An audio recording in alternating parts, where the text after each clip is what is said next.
Hola, vamos a continuar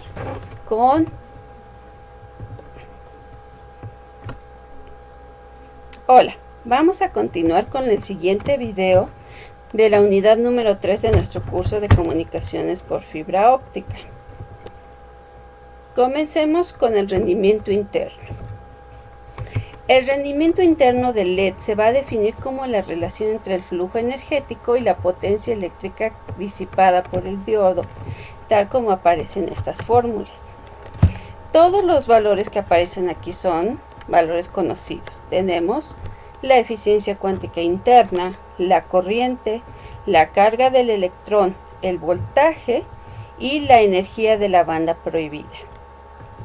Cuando hacemos la aproximación de la que hablábamos en el video anterior, en donde el voltaje es igual a la energía de la banda prohibida, es necesario que ambos estén en las mismas unidades.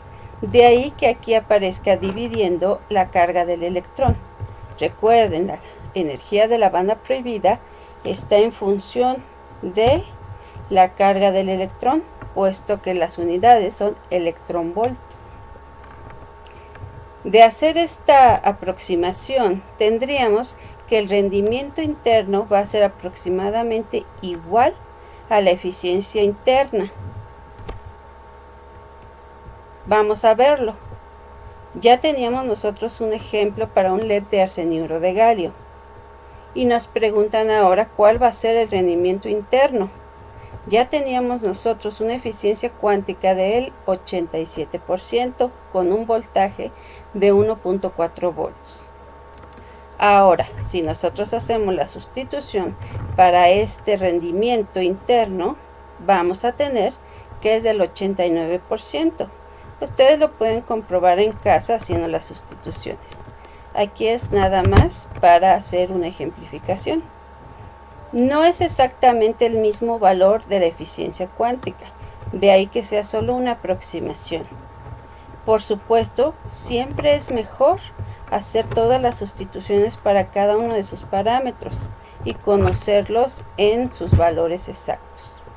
Pero a grandes rasgos, si nosotros no podemos hacer en ese momento un cálculo, podemos decir que el rendimiento interno va a ser aproximadamente la eficiencia cuántica y darnos cuenta si se comete algún error. En este LED de arseniuro de galio en particular, tenemos 89% de la potencia eléctrica transformada en potencia luminosa. Esto significa que este LED transforma el 89% de la potencia suministrada en fotones. Por lo tanto, se convierte en una fuente excelente para una fibra óptica. Si queremos conocer la longitud de onda, además, podemos hacer uso de esta fórmula que ya habíamos visto previamente y tendríamos una longitud de onda de 868 nanómetros. Corresponde a la zona de la ventana 1. Recordando, la ventana 1 es de 850 nanómetros, la ventana 2 es de 1310 y la ventana 3 es de 1550 nanómetros. Por lo tanto, además de tener una excelente eficiencia cuántica interna y un excelente rendimiento interno, vamos a tener la longitud de onda apropiada, que está en ventana 1 y corresponde a un mínimo de atenuación. Por estas características, sí se puede utilizar como fuente para una fibra óptica. Ahora vamos a ver otras características importantes del LED, incluyendo su rendimiento óptico y otros parámetros de los que depende el acoplamiento con la fibra.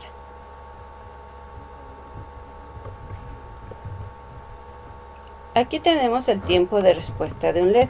Ustedes saben que todo dispositivo electrónico debe tener un tiempo de respuesta apropiado.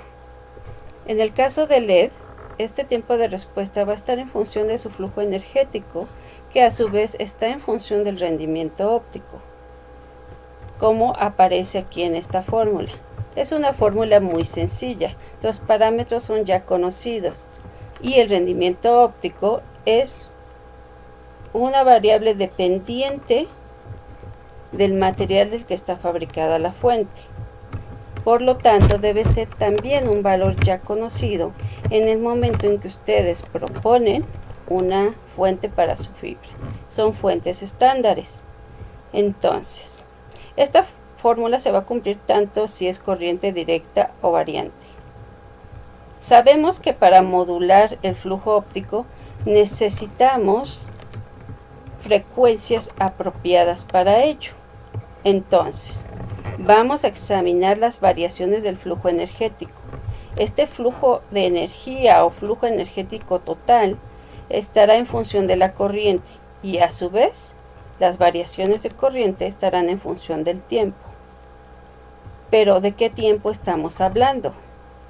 Este tiempo es un valor ya conocido de diapositivas previas que hemos visto. Vean que aparece aquí tau R.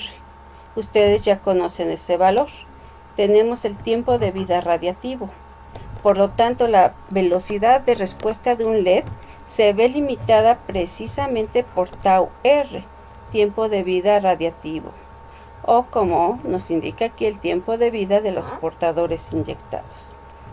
Ustedes saben que el tiempo de vida radiativo corresponde al tiempo que tarda la transición del electrón al saltar de una banda a otra, siempre y cuando origine un fotón.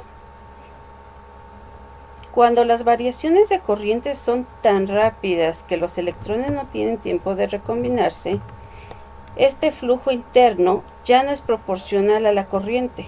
Por lo tanto, el flujo energético total va a ser una función de la frecuencia, tal como aparece en la diapositiva. Esta es una condición necesaria, ya que entre más pequeño sea el tiempo de vida radiativo, también será mejor la respuesta del LED.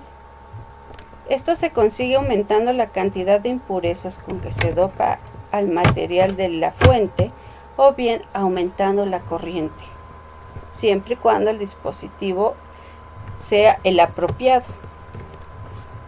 El tiempo de respuesta del LED también puede quedar limitado por la capacidad del diodo, que tiene que ser relativamente elevada ya que está polarizado directamente. Aquí vamos a tener bandas de paso de hasta 600 MHz. Si se requieren valores mayores, es necesario reducir aún más el tiempo de vida radiativo, y esto se logra únicamente con fuentes láser.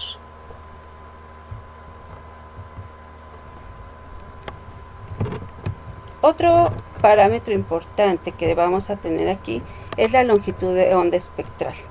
Esta parte es fundamental para el acoplamiento de la fuente con la fibra. Ya sabemos que un LED no emite un espectro perfectamente monocromático ni coherente debido a la agitación térmica. Si observan las fórmulas que aparecen aquí, verán parámetros que ya conocen. En la primera unidad hablábamos ya de la anchura espectral de la fuente y de su longitud de onda central. Recordando, estos parámetros aparecían cuando hablábamos de la dispersión cromática que originaba un retardo ya desde la fuente.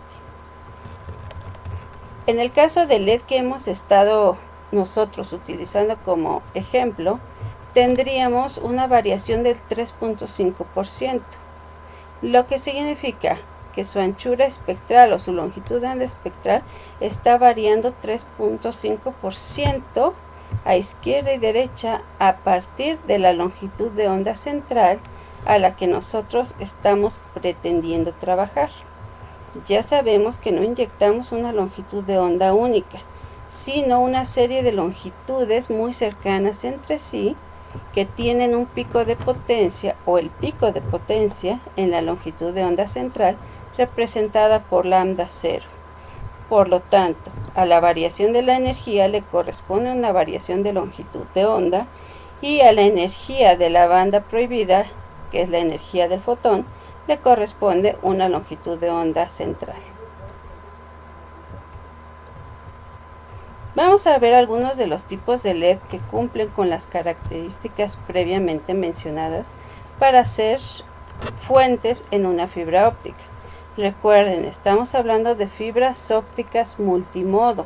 Solo en ellas se puede dar el acoplamiento apropiado, dado que la anchura espectral del LED es lo suficientemente grande para ejercer este acoplamiento entre el núcleo de la fibra multimodo y la fuente.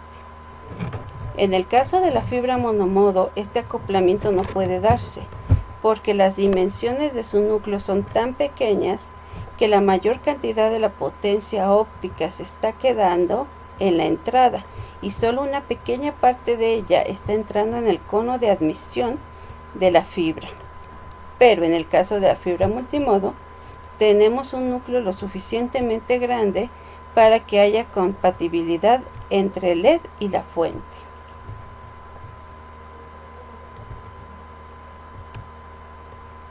Entonces, aquí vamos a cumplir los criterios de una superficie emisiva lo suficientemente grande para que haya el acoplamiento entre cono de admisión y fuente, que la luz que se está emitiendo sea compatible, es decir, que viaje en longitudes de onda aceptadas por la fibra y en direcciones apropiadas para la fibra, y que el flujo de energía sea lo más elevado posible. Estos tres parámetros se cumplen en el LED. Por ejemplo, ¿qué tipos de LED? Tenemos este LED de superficie de región activa limitado. En este caso, la superficie emisiva o la región activa está delimitada aquí, la señalamos de color negro con esta flecha azul. Esta es su región activa. Significa que aquí es donde se está dando la emisión de luz. Y aquí nosotros vamos a tener nuestra fibra insertada en la fuente. Por lo tanto, el acoplamiento se está dando perfectamente en este tipo de fuentes. Esta otra estructura, que es un LED de estructura invertida, también tiene aquí representada su región activa, es más pequeña incluso. Por lo tanto, el acoplamiento con el cono de aceptación de la fibra también se está dando en forma apropiada. Buscamos nosotros que tengamos la mayor cantidad de luz dentro del núcleo de la fibra. Recuerden, la fibra tiene sus tres elementos. Aquí únicamente se va a acoplar con el núcleo, pero hay que considerar que aquí y aquí vamos a tener la cubierta y solo una porción de este espacio es lo que corresponde al núcleo. De ahí que busquemos acercar la región activa hacia la cara de entrada de la fibra. En este LED, por ejemplo, ya acercamos bastante la región activa, que es esta flechita roja que aparece aquí.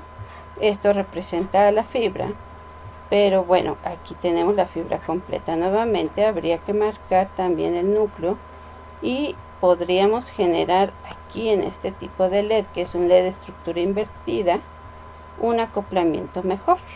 Son LEDs más sofisticados, pero cada uno se adapta a diferentes necesidades. Otro tipo de estructura sería la del LED hemisférico. También aquí vamos a tener una superficie emisiva pequeña. El acoplamiento se dará entonces lo más perfectamente posible que nos es capaz de proporcionar el LED con el cono de aceptación de la fibra. Entonces es a través de esta mitad de esfera que se va a dar el acoplamiento. Aquí estaría su fibra óptica con su núcleo y el cono de aceptación que se acopla entre ambos. Existen más estructuras para el LED que ustedes pueden encontrar en la literatura.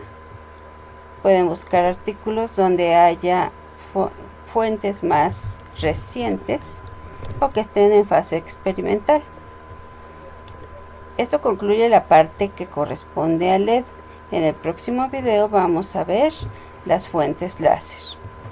Si ustedes consideran que necesitamos alguna reunión en línea para aclarar dudas, háganmelo saber a través del correo electrónico o por medio de sus jefes de grupo. Esperando que se encuentren bien ustedes y sus familias, me despido por un tiempo breve y nos vamos a estar viendo en el próximo video.